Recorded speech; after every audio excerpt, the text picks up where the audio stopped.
Welcome to the Beeson Podcast, coming to you from Beeson Divinity School on the campus of Samford University. Now your host, Doug Sweeney. Welcome to the Beeson Podcast. I'm your host, Doug Sweeney, and I'm joined today by the Reverend Alton Hardy, pastor and founder of Urban Hope Community Church in Fairfield, Alabama, just west of Birmingham. Pastor Hardy is co-founder of Urban Hope Development in Fairfield and the visionary behind the Urban Hope Leadership Initiative, a one-year intensive discipleship and training program for African American college graduates. He's just preached a marvelous sermon on Jeremiah chapter 1 in Hodges Chapel. We'll tell you a little bit about that in the hope that you'll listen to it online. We're looking forward to hearing all about Pastor Hardy's life and ministry. So thank you, my friend, for being with us. Thank you. Thank you for inviting me. All right. A lot of people in Birmingham know about you already and know about what's going on in Fairfield, but not everybody who's listening to us now does. So let's introduce you just a little bit more to them. Can you tell us a little bit about, I've read a whole book that you've written about this, so I know this could go long, but can you do it in just a few minutes for now? I try. I do my best. Tell us about how you were saved from your sin and called into gospel ministry. And then this could be the hard part, but tell us how the Lord took you from there up north, back down to Alabama, and plugged you into Fairfield, Alabama. Great, good. Well, born in Selma, Sardis, outside of Selma, and back in the 60s, and still somewhat you see in the South, you kind of grow up with a, should I say, a Christian worldview, just because it's around you. Sure. And so I got baptized, like my parents took me to I can't even think of the name of the church, Shiloh. It's Shiloh, Shiloh Baptist Church out in Sardis. Okay. Got baptized there. I was about 7 or 8. Don't remember anything. I've been baptized a few times. And then when we moved to Louisville, I would say the Louisville experience when I got baptized at the Church of Christ in Newburgh, where I was in Louisville. And the reason why I would say that was where I became more acutely aware of my sins. And the church used to do summer, what do they call it, Bible, like what do they call it, Vacation Bible School. Yeah. And, because we were poor, hungry, so my initial reason for going, they had cookies and donuts and milk. Hot summertime in Louisville, I knew I could get free food, so I would go. But it was in that Bible school that I really learned the books of the Bible. Because when you read the books of the Bible, they would test you, and you would get more free stuff. And so I learned that. Nice. But in that process, God used it. Just learning the disciples. I learned the Lord's Prayer, the 23rd Psalm, and just the books of the Bible. It was really interesting when I reflect on that time. But I remember when I got baptized, and my mom, like I said, my mom had 12 of us. And at the time we were living in Louisville, and this is my salvation experience that I'm talking about. But for some reason, we slept on the floor, on the mattress. We didn't have a bed off the floor. She would wake me up on Sunday mornings and make me go to church. Sounds like a good mom to me. Yeah, she's dead now. I wanted to ask her, what did she see in me? And at the time, I started a lot. So anyway, I would go. But I remember getting baptized. Man, I'm not trying to make it spooky, but it was something different that time. Just an overwhelming sense, maybe just the Spirit of God coming into me. Okay. I don't know if they explained it, but I knew that I was a different guy when that experience. And I was about 13 years old when that happened. Yeah. All right. So you were in Sardis. And for those who don't know Alabama very well, that's small town, pretty rural, Alabama. Yeah. And even though you were born as late as the 60s, I know you dealt with a lot of racism and all kinds of pretty bad stuff as a kid. How old were you when you moved up to Louisville? I was about 10 years old. Okay. So you were there a few years before the experience you were just describing. Yep. And how long did you stay in Louisville? About 5.5 years. And is that when you went up to Grand Rapids? Yes. That was the next move?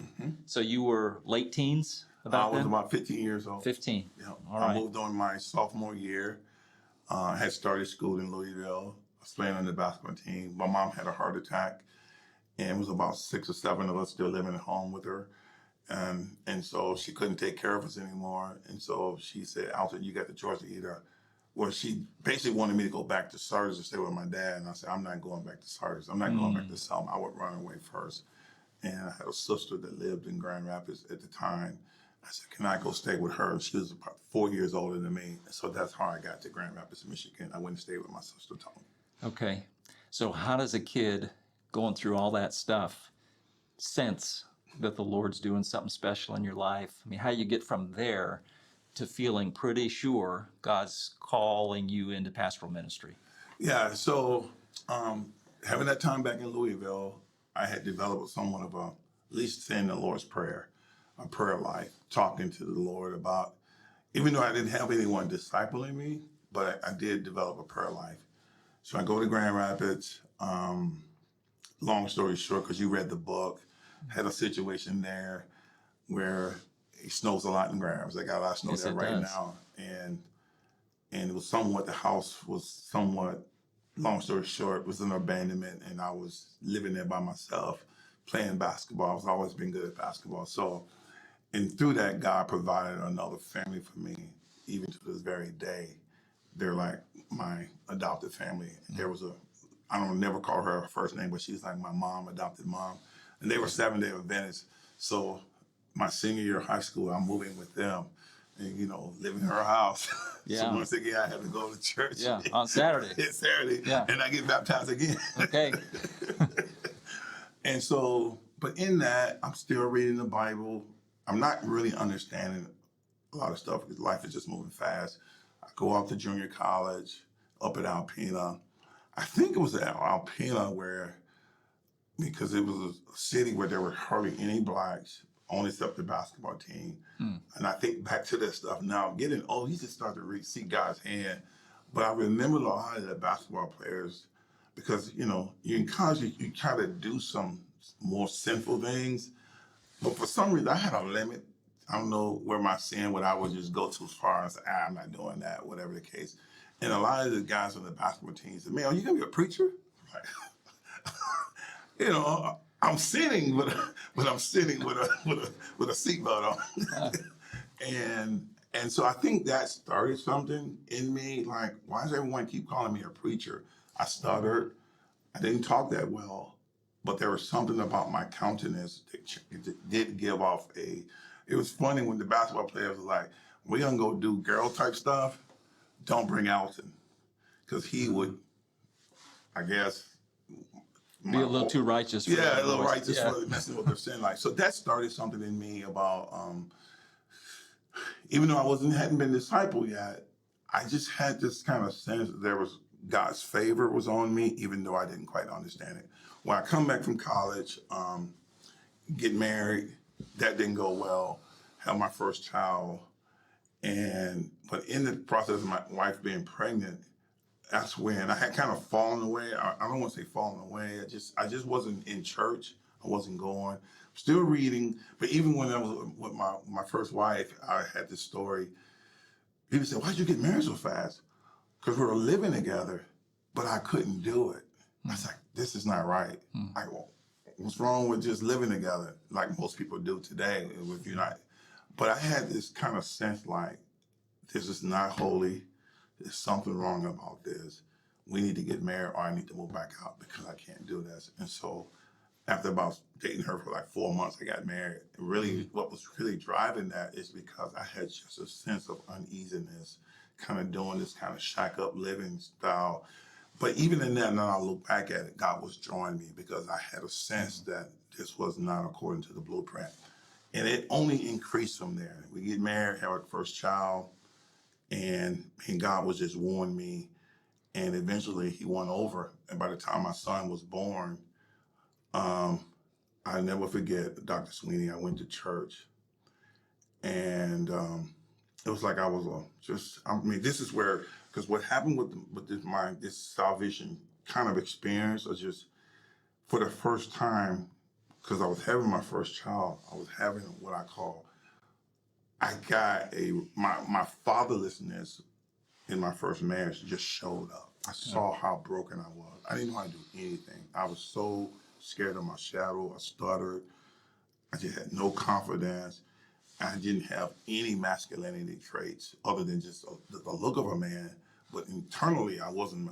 I was demasculated. I just was. I didn't grow up with a dad, and it hit home. And my ex-wife, God used her to really help me see that. That drove me into desperation, and I was suicidal. By the time I went to church in 1991, man, I was broken. And I'll never forget going to that charismatic church that I talked to you about earlier. Before I even got into the church, just walking along the sidewalk, I'll never forget, I was weeping uncontrollably. Just almost like, I don't know how to explain it except that God was just warning me. And he knew that I was fatherless. And I never went to the altar. I just wept through the whole sermon. And man, I have not missed church since that day. Is that right? Wow. I've not missed church since that day. So from there, God just drew me. So that was where I just came back to the Lord in a general sense. And then later on, after about a year or so in church, I just remember starting to have the prayer, Lord, is there more to this Christianity than just this? And that's when I don't recommend this, but I did it, and God knew where I was.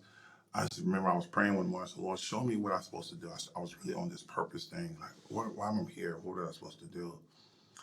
And I said, I'm just going to open up the Bible, see if you can speak to me. This is in the early days. And I turned, and it was Isaiah 61. And then I just knew then, I think God answered me. I was called to be in ministry. Now, I still stuttered, so I don't know how God's going to do it. That's kind of what I was talking about today. Like, I won't be called to preach, but I actually stutters. My oldest son stutters like I used to. He would be like, And obviously, God removed the stuttering. But here I am today. So that was the beginning of the call of my life. So did God do that in a momentary way, or it took a while? So I'm a fatherless kid. The fatherless process of healing me took some time. Yeah. I never really called God Father for a while. So if I get emotional here and cry, it's just because I pull up on these stories because that's part of my ministry now.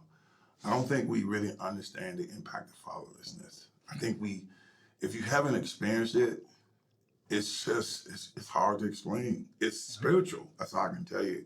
I wasn't just, I was hopeless.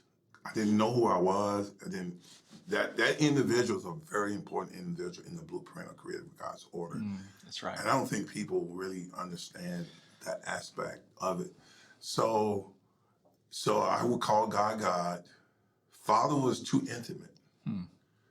It meaning that I trust him. I'm hurting. I don't know if I can trust him yet. So it's a process God has warned me in that process. And it's not until the divorce where God finally broke through to me on the fatherless thing. Because I will always say to God, I know you don't love me, because I just had this sense of rejection that you don't love me because you just don't love me. You're over there, out there in the millions of galaxies. I know you're there, but you don't love Alton Hardy. Alton Hardy, for some reason, is unlovable by you. And so over a period of time, I get emotional about this stuff, so excuse me. And God, and this is what I tell people, God is so precious. He's so slow. And he knew what was in my heart, that I was like this, guarding myself. Divorce is hard enough already as it is. And I'm just like, man, and this has been my whole life, so I'm just used to hurting. So I'm like, man, nobody cares about me. And I was sharing this story recently to my church. It's just how sad I was. People would see my countenance and, man, why are you crying all the time? Because I was sad. I just didn't have the joy, gladness on me. And I knew who God was. But anyway, he broke through, man, in that time. And I can remember the night where I finally, God broke through to me. That he was my father. And that I remember it's like he had set the whole scenario up in my life, and to prove to me that he was my dad. And the divorce was the right time to do it because I was hanging on a thread about life. it was all coming at me so fast, and I was so suicidal. And so he knew where I was emotionally, and he finally broke through to me that he loved me, that he was my dad. And I have not ever stopped calling God Father ever since. And I get the text Paul is saying, when God has sent his spirit into our hearts, that we would cry out, Abba, Father. I mean, that is divine, spiritual. And when I talk about Father God, I just know he loves me. I just know he's my dad. And there was a healing wave that came over me. And in that I would probably say it was out of that God kind of birthed this burden of ministry to the fatherless. And then he contextualized it for me a couple of years later into the urban environment where I can just see the pain in the urban environment. I don't know how to explain it to people. I can be in a restaurant, I can be at a basketball game, and I can just see the pain and the woundedness of fatherlessness in children and what it does, because I can see myself. I just want men to rub my head. When I was a kid, I didn't know where it was coming from. So why do I want men to rub my, I was longing for affirmation. Yeah. I was longing for this, whatever this thing, tell me who I'm supposed to be, who I am, what I'm supposed to be doing. And now in God's providence, that's pretty much what Urban Hope is as a church. It has grown to be a church, a local church expressing where God affirms the fatherless, which is, if you're in the African American community and know the staff, you can look them up online. They're atrocious. Yeah. That's amazing what God has done in your life, the transformation. Yeah. Praise the Lord. All right, so I know, we should mention the title of the book that tells your story, Long is the Way. Yeah. I was telling Pastor Hardy earlier today, I have read it with great gratitude to God for his work in your life. It's a hard book to read, but it's an inspiring book to read. Read it with great affirmation. And then I think I lent it to somebody. I wanted to show it because I know some people listen to these interviews or watch them, on YouTube. I was going to show the book, but I don't know. Somebody's got my book. Yeah, somebody out there. If you hear this, you can turn the book back in. That's Dr. right. Sweeney. But Long is the Way. Yeah, Long is the Way. So please read it if it's a book you're interested in being inspired by. But because I read it, I know you got some Bible college in, you went to seminary, you became a pastor, and you were in Grand Rapids for a while. Mm-hmm. How'd you get from there back to Alabama with all the pain and hurt that Alabama represented for you in your life? How come you came back? Yeah, a God thing.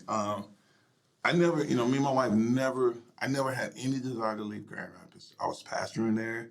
It was going pretty well. But for whatever the reason, God shut the door there and at the church where I was.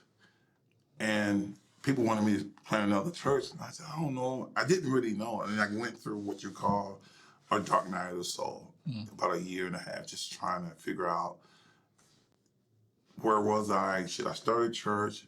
I had never intended on coming back to the South. When I left Sardis, even though I didn't know a whole lot, but that was a very impoverished time for me and my family, out in the sticks in Sardis, outhouse, eating from the land. We're eating this, they call it red dirt. And every now and then when I go to black churches, y'all don't know if I'm from the South. I grew up eating dirt.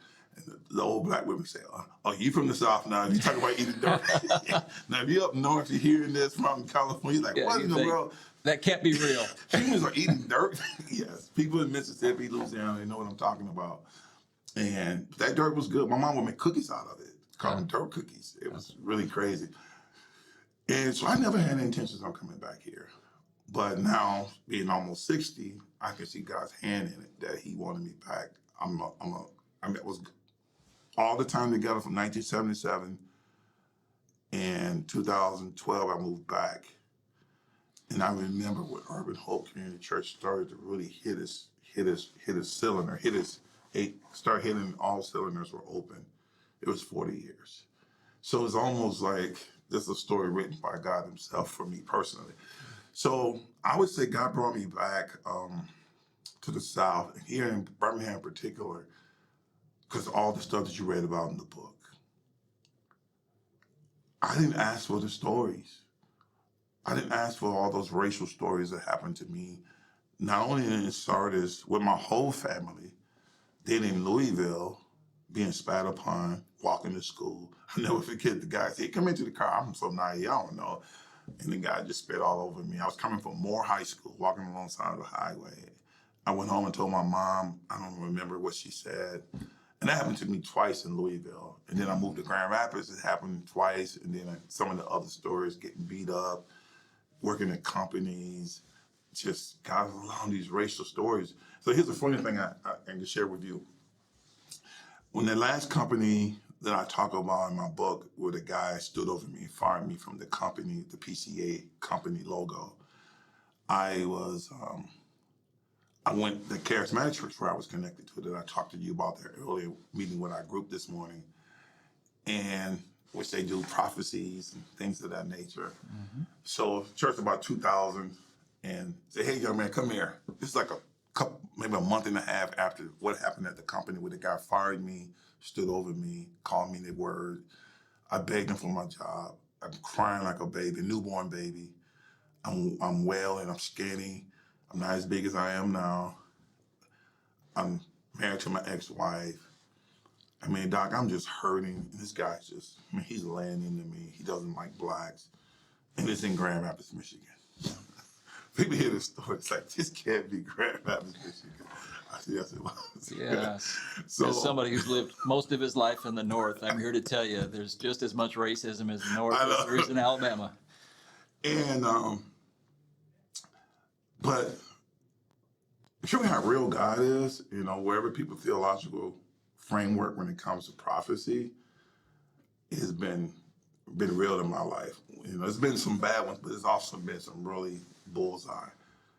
This man pulls me out. His name is David Ireland. You can look him up. I see him on Facebook. He has a really thriving ministry in New Jersey. But at the time, he went by a different name. He went by Prophet Ireland, but now he's just Dr. Ireland now. And he calls me up on the platform, and he tells me a few things. He said, I want to pray for you, have a few words for you. And he begins to tell me that me and my family have been despised because of our pigmentation. So he brings my family into it. He doesn't know I'm from Sardis. He doesn't know I'm from Selma. Did he know you? He didn't know me neither. So he just called you up in an unexpected way. Yeah. Okay. It's kind of how they did it back in them days, back in the 90s. And I'm in front of the platform in front of all these people, 700, 800 people, and he's prophesying.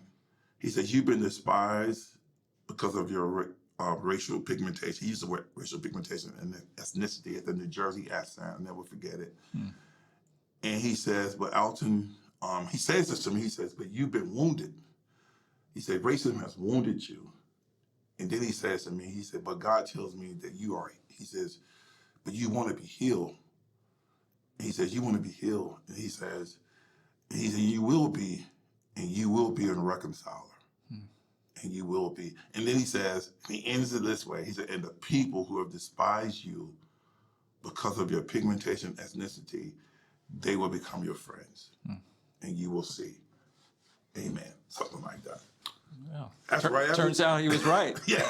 So here I am now, man. You look at, I think, sometimes me and my wife said, man, Lord, people don't know the story. I have a lot of white friends. I mean, I'm not saying that people say, no, I have really brothers and sisters here in Birmingham, and not only here, but across the country in Grand Rapids. If I died today, they would be weeping at my funeral, vice versa, me at theirs. And when I preach a lot, white people come up to me all the time. They say, man, they say, there's no sting in you. I said, yeah, I get what you're saying. He took the sting, because there used to be a sting, Doc. Yeah. There was a real bad sting. When in fact, my first son, Ahmad, his name is Ahmad Rashad, I had a sting in my heart. Racism had beat me down. I was so angry. And God is taking the sting away. And people said, what happened to you? I said, I met that man on the cross. And that's my story. And now in Birmingham, I get to share about that story. And when people hear this story, they said, and they hear me preach, And I usually give them white people say we can see in your face, in your countenance, that there's a real gospel reconciliation. Oh. And I never take credit for it because I said, man, and that must be Jesus. He just does this kind of galvanizing people into this. And so, and I think, man, I would say this, when that man prophesied that to me, he said they would become my friends. My wife would hear me on the phone talking to white friends. And sometimes I had them on speakerphone. I said, Alton, I love you. And I said, I love you. And sometimes I hear this voice that say, Lord, I said, you know this isn't Birmingham, right? Like, yeah, Lord, I do. I was like, my wife said, people cannot even know what's happening. She said, I know these people. They love you, you love them, and y'all are expressing that love here in the city of Birmingham. And it's not a fictitious make-believe. It's what Jesus does, man. And that's what I'm standing on. It's amazing God we serve.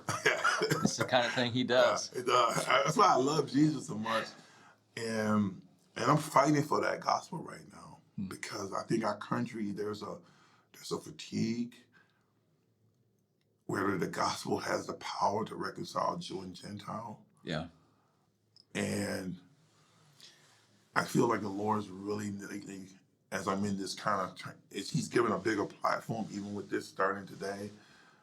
People are like, does Jesus really, can he really heal? Yeah.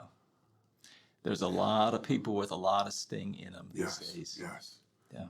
And I'm trying to tell them he can remove the sting. And you know, part of what that heaven is right now, where there is no fighting left and right, where Jesus is. But the Lord's Prayer has told us to pray that His will be done on earth as it is in heaven. Yeah. And that's what's happening. All right, our people won't be praying for you, so they need to know just a little bit about what's going on in Fairfield. Can you tell us a little bit about your ministry at the church and the community? Yes. So we got Urban Hope Community Church, Fairfield, which is the first church plant of what I call out of the manifold vision, that gospel reconciliation that Paul speaks about there in Ephesians chapter 3, verses 1 through 10, or 1 through 11, actually. And so I've been preaching manifold vision since I got here. I just started preaching in Grand Rapids. That's where I first got the initiation. I thought God was going to do manifold in Grand Rapids, but I don't know. Birmingham's got a little more cachet than Grand Rapids, so I'm going to start it here so everyone can know that it's off me. And so God's been doing that. And so this year is kind of my transition year where Elder Dion Lawrence has gone through the process and to become the ordained pastor here in the PCA. And then I will step out and run Manifold Vision, which is basically to plant more churches like Urban Hope in Fairfield and other hardcore, urban, poor, dilapidated, fatherless, all the things we see with these kind of urban communities, like some homicides and fatherlessness.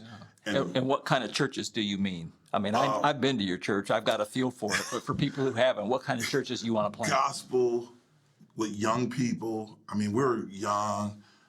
And people say, people always ask me, how do you get attracting young millennials and Gen Zs in the church?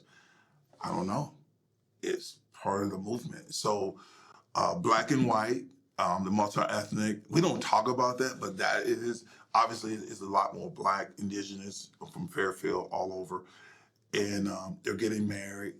They're breaking cycles. Man, you see so many kids running around. I was like, how did this happen to see people who, they're the first to get married in their families. Yeah.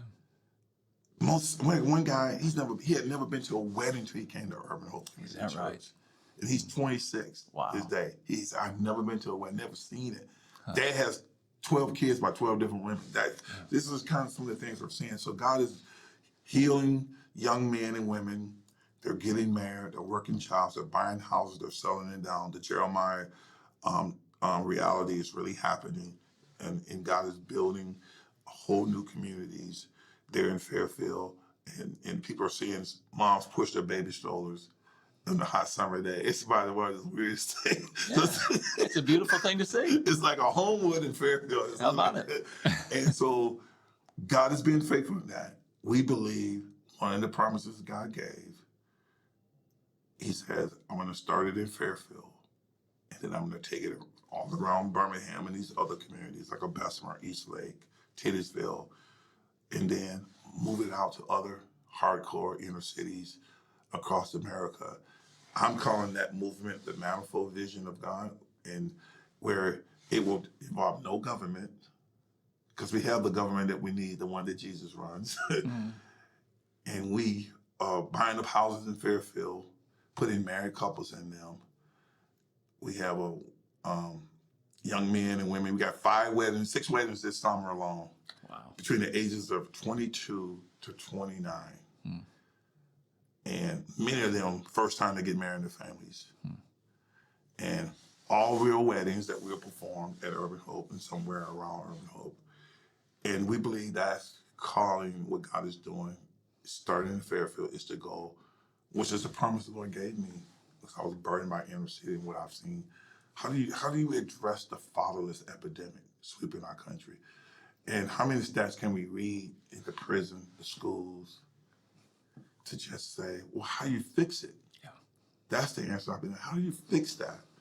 Is there a certain program that I can implement where how you move people towards marriage? Well, how do you? You're doing it. And those are the questions I was asking. Well, that seems to be some God type stuff. Yes, indeed. And that's the answer. Well, what's the answer that God told us to do? And this stuff is real simple. Well, how about trying Matthew 28? Go therefore, making disciples, teaching them to do what? Watch TV or observe all that I've commanded. What have I commanded, Alton? Oh, what do you do with your body? Sexual ethics. What do you do with your hands? Do you steal? You work? It's real simple. And we at Urban Hope have just, preach on God's commands. Let him back it up. Let him convict hearts, bring people to repentance, which is what he's doing. And now, 13 years later, we got a marriage boom. We got a baby boom. We got a family boom. And now we got a housing problem in Fairfield because we haven't got enough houses to be able to give married couples that want to live in Fairfield. Which I told the people working in the housing department with me, we need to get ahead of this. So we need resources for that, to buy more homes in Fairfield, to put these married couples in them. And I am here. I believe this, by what God shared to me in Grand Rapids with all my life, my whole story, is the catalyst, the gospel movement that our inner cities have been longing for, that devoid of the government. You say, why is that so important? Because what I've realized, a lot of what you see happening in our urban communities, when I look at what the reality, Section 8 housing, they've been government sponsored. And if you look at it with a spiritual eyes as well, how is building up single parent families the hope for our inner cities? That's not how Jesus would do it. That's not how the Word of God talks about it. And it finally hit me. And they own these inner cities. The people look to the government as the hope and not the local church, which is the hope, as my friend, Bill Hybels used to say, which is the light of the world in a sense. And so that's happening in Fairfield. And so we got the UHLI, we bring these young black men in. So if you're listening to this, you're Christian, you're in any college, or you don't have to even be in college, just go online, fill out the application. We will interview you.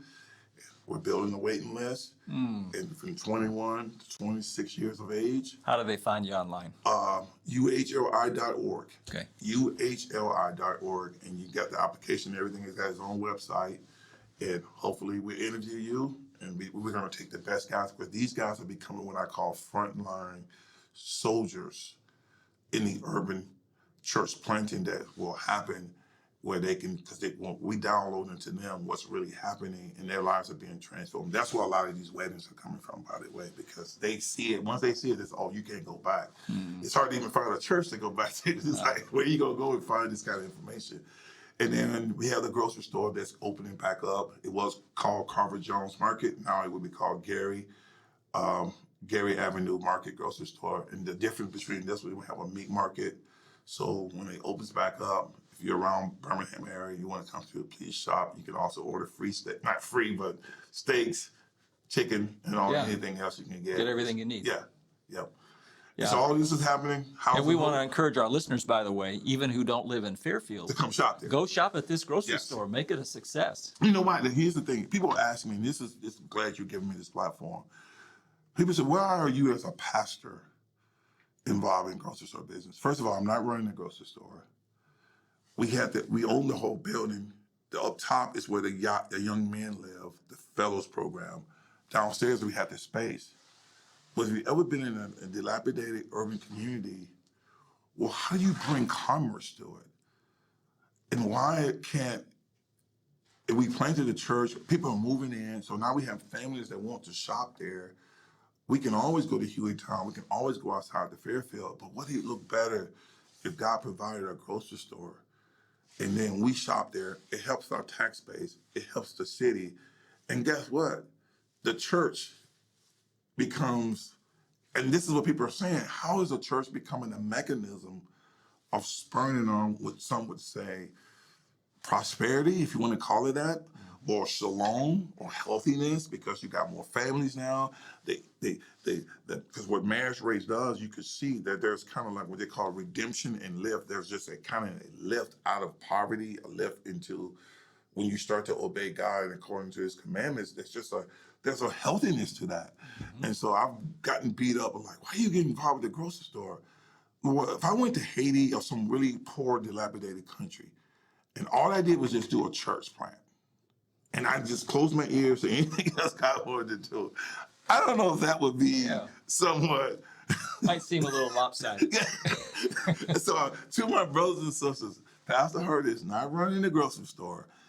All we did was buy the building, have the space, built it out, and now we have the right owner with the right heart, with the right temperament, with the right work ethic to come in and run it. And we believe now, Fairfield's all behind me, the government is. This is probably the most excitement we've had in a long time because we just know God's timing has just allowed us to come to this place. And here again, people said, how is it that a local church spurred on that? Well, I don't take credit for it. I said, Jesus. And that was the promise. He said, when you preach the word, get to the families, and Urban Hope and the Manifold has brought in the furniture store. Another thing too, this is great you bring this up. One of our elders, we have an Alabama office furniture store. That's through the Manifold. Yeah. So when you can buy any kind of furniture, all the stuff you have in here, you can come there to Fairfield. You can order that furniture today. It'll be at your office, your business, your house, or wherever it is in 2 days. Now, when you do that, guess what you're doing? You're providing jobs, you're providing taxes, you're providing hope, you're providing dignity, and you're doing something that's beyond just a kind of a free handout. Sure. And so you can do that. And then same thing with Urban Hope. I mean, the grocery store. Man, that grocery store's going to hire people from Fairfield. We're always getting young people asking us, we need a job, but they don't have cars. You know the bus system here is third world at best. So where are they going to work? They can work at that grocery store, provide jobs for them, provide income for everyone, and guess who gets the glory? Not me. The Lord. The Lord does. And that's what God is doing through the Manifold Vision. Fantastic. All right, friends. So please pray for Pastor Alton Hardy. Pray for the amazing work of the Lord in Fairfield. And go shop. Yeah. Go shop at this new grocery store. When's it going to open up? We're hoping, we're building out the meat market. We have to do some plumbing, some electrical work. So that's being done right now. So it'll be done in about 2 or 3 weeks. With everything, early March, maybe late February. I'm going to talk to the guy today, so I'll find out more. But we definitely be open by March. And I guess pray for me, biggest prayer for me, this transition to run the Manifold Vision. Pray for the new pastor coming on board this year. He's going through the process of ordination. And just pray I stay healthy, raise lots of money. Some of this stuff takes money. So if you want to support, you can go to manifoldvision.org. We have everything laid out there. what it will support, how it will support. You can go there. You can sign up for our newsletters. You can get that. We'll send that back to you. And just pray for me. I mean, as I preach today, and I end with this, Dr. Sweeney, you see why that text fit me today. I mean, from Jeremiah chapter 1. When God first laid this on me, I said, man, there's no way I can be a part of this. Yeah, kind of what Jeremiah said. And guess what? I said, Lord, I don't even talk that well. How are you going to get me to do this? And I think God had a sense of humor. He knew that. And when you read the book, you can say, man, that's God doing that. There's no way Alton could come up with that. And that's the part of the story. It takes me out of the equation. God gets all the glory.